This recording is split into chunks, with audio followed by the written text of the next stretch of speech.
When you're not aware, you may be 80 or 90 years old and you still have this pattern. That's why I don't believe that if you are in your old age, you have wisdom.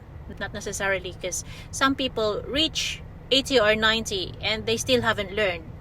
Sadly, this happens to a lot of family dynamic.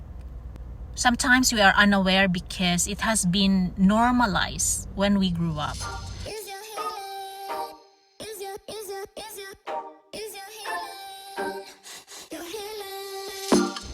Hello tribes, it's me, Donna Bliss, and today I'm gonna talk to you about a generational trauma, or how do we pass along generational trauma. In my vlogs, I usually share my life experience as an example because I don't like giving advice when I didn't experience it. You know what I mean? It's like being a trauma expert when you never had trauma. Unhealthy behavioral patterns. Simple things, for example, eating habits. If you grew up in a family, guys, where you have to eat everything on your plate or else, then when you grow up, psychologically, it's not gonna be good for you, especially if you like to lose weight. Because I started to subscribe in this diet app, and it says there, if you were programmed to have to finish everything on your plate, and sometimes you are forced to do it, then you have no choice but to eat everything even if you're so full. So some of these apps are saying if you're 80% full, you need to stop eating. It's either you save the food for later or you literally have to throw it. In some poor countries, poor people don't do this because food is food.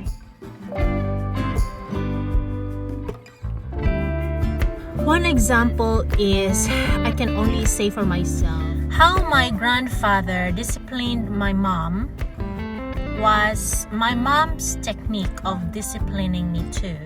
So it's usually the norm, isn't it? Whether we are conscious or subconscious, except if you are very aware that you don't want to be disciplined unless you are aware of what exactly type of programming you want your kids to have. In some cultures, when you say discipline, it's too harsh, so they use the word reprimand or regulate. And okay, whatever it is that you're comfortable with, how we were programmed as a kid, that's a better way to use. My mom and I are in such a good place right now because we've done healing.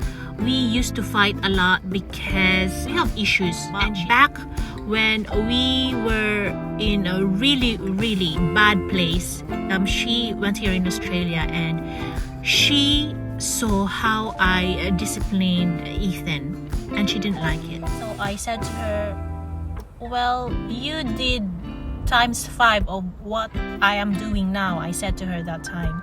So I don't understand where you're coming from. Why do you think I'm harsh when you yourself, when I was a kid, did much more? It took us actually years to heal that one and to be in full circle moment that we do things subconsciously.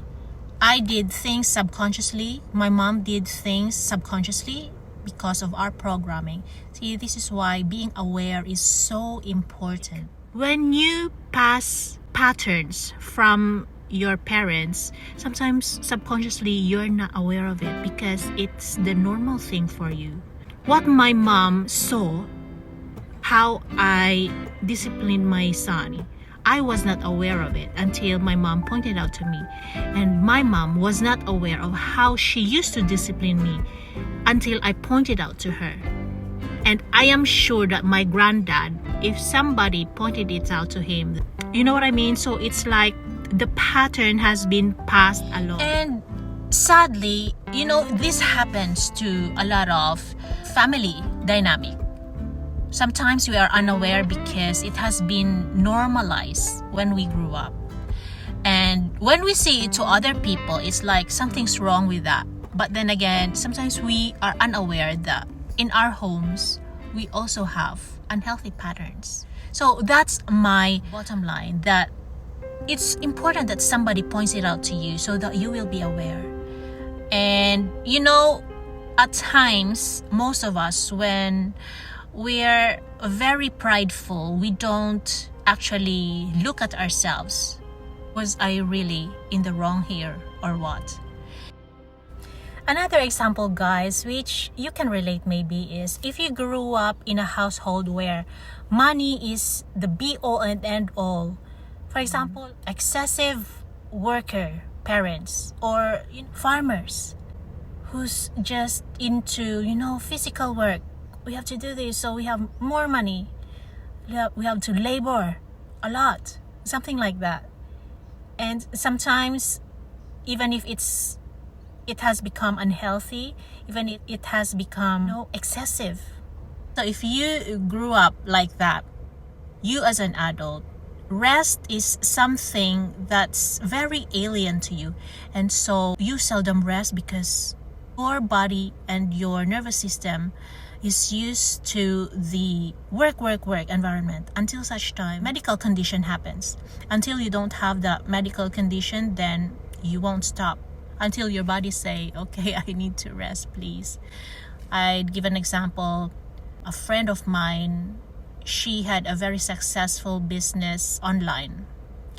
And this took a toll on her health. Yes, there were lots of money coming in, but she had to do LASIK surgery for her eyes. I think there was one point she had to go to the hospital because there's something wrong with her internal organs.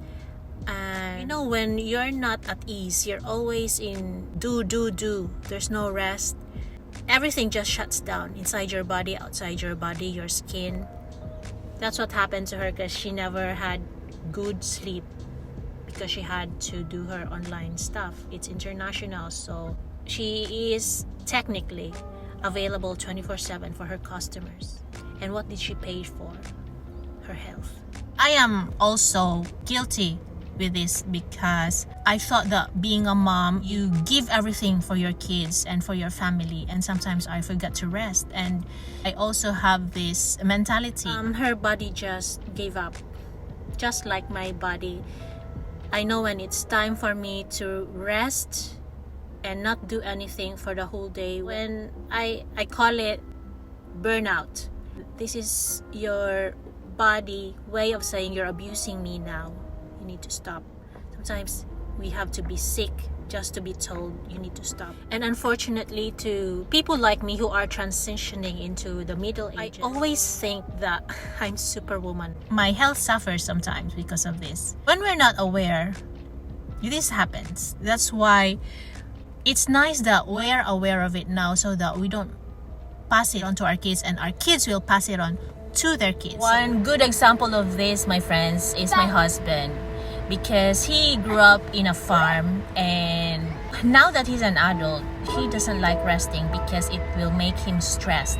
But his job now is very stressful, but if he doesn't work, he becomes more stressful, which made him sick. And sometimes it will cost you your life if you don't let your body rest.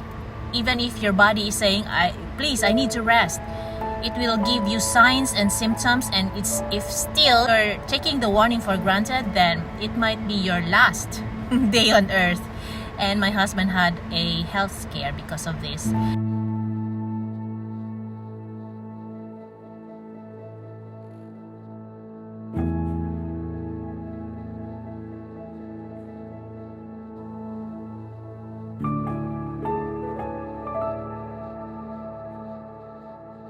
I've mentioned in one of my vlogs about my friend's dad who passed along his dad's negative behavioral patterns to him. For example, silent treatment. His dad never likes confrontation, and so every time there's a need for a talk, his dad just shuts down. I heard two sides of this story.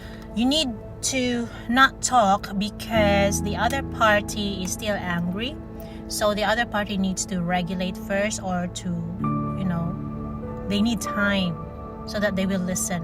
I think that's a fair enough reason.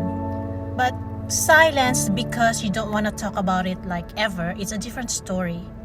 Maybe you have parents, you grew up in a environment where you are not heard. Everything you say will be used against you, and that you have no voice inside the house. So that's why I'm saying it's a trauma response, and it's very unhealthy. I've learned from psychologists. It's very bad when we pass this to our kids, because it's like telling our kids, when the principal calls, your kid needs to be at the guidance office because they had a dispute with another kid. If we teach them, we just sweep it under the rug. It's telling your kids, just pretend that we didn't hear that. Let's just go to school without going to the principal's office, and let's pretend it didn't happen. We don't do talk because we don't like being awkward. We don't like being challenged or something like that. And it's so unhealthy, guys. A lot of relationships should have been saved by just healthy talking. Confrontation is not necessarily violent confrontation. It's a healthy talk with two adults so that there's resolution to the dispute, so that there will be no more confusion, or plainly, let's just agree to disagree so that both parties can move on. The funny thing about the whole situation is that my friend's dad think that he is the hero of the story because he doesn't like confrontation. He just doesn't like to be vulnerable. That's a good behavior, and it's funny. He probably got it from his dad or from his carer. This is a lot of us, honestly, who are not aware of our actions unless there's somebody educated and very behavioral psychologist, or like therapist, who knows that this is not a healthy pattern. It's teaching your kids not to have accountability. If you don't point out the faults or their faults, it's like recycling the mistakes over and over again. So it means like my friend's dad has been recycling his mistakes. How old is he now? Maybe in his 70s? He's been recycling it until now. Unfortunately for my friend, he's lost people in his lives because of this. He's lost me, actually, because I can't deal with people who just runs and runs and runs. And it's like, okay, if you wanna run, go run and hide. And when you're not aware, you may be 80 or 90 years old and you still have this pattern. That's why I don't believe that if you are in your old age, you have wisdom. Not necessarily, because some people reach 80 or 90 and they still haven't learned. This is the truth, because I've seen a lot of adults who are not acting like adults, doesn't even know how to say sorry. And you're supposed to say sorry. It's taught. When you don't know how to say sorry, you pass it along to your kids. One funny programming of my dad to me was that men only want one or two things from women. Actually 3. Pleasure, passion, and the sushi. It's a good programming if you want your kids to be virgin for a long time. It's a different perspective, isn't it? Through generation. He's very proud of telling the story when he was young that he's got multiple girlfriends, right? And so this really, really bothered me. And when I was in college, it just multiplied my distrust, because he wrote a 3-page back-to-back letter about what men would want from me. Even if I was an adult, right? It was in my system. I don't trust men. Men will cheat, because that's what I was brought up with.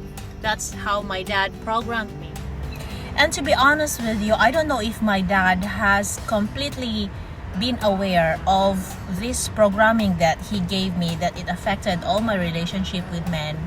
It almost got me a divorce, actually, because I've been seeing ghosts everywhere, and I'm always making, it's like finding a ghost where there's no ghost because of that programming that he gave me ever since I was a kid. That's why we need to be careful about what we teach our kids. Yes, they will also teach it to their kids. And because of that programming from my dad, now with my son, when he asked me about dating, because apparently he's grade 3 and he started dating, and just for a month he broke up with his girlfriend, and then he already had 2 girlfriends in 1 month at one point.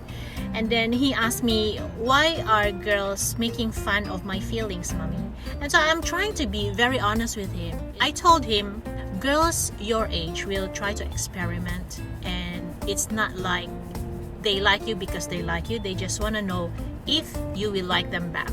I wanted to be as honest with him as I can, because I don't want to transfer my father's programming, which is very unhealthy. It would have been a generational trauma if I pass it on to him, like what my dad told me. If I tell my son now, oh, all girls will break your heart, so don't have a girlfriend, that's passing your trauma to your kids. So it becomes generational trauma. If you grew up in a abusive family dynamic, then there are 2 possibilities that you will have. It's either you will do the same to your future family, or when you're aware, you will say, I will not be like my parents, something like that. Same thing with physical abuse, verbal abuse, and alcoholism in the family, or drug abuse. It becomes the norm. When a child grew up in this kind of environment, then the child will think it's the norm. It's very important that we are aware of our patterns, especially the negative ones, so that our kids will not suffer. Well, this is my insight for today. I hope that you find it very helpful, and please share to your friends. As usual, light and love. See you next time. Mwah.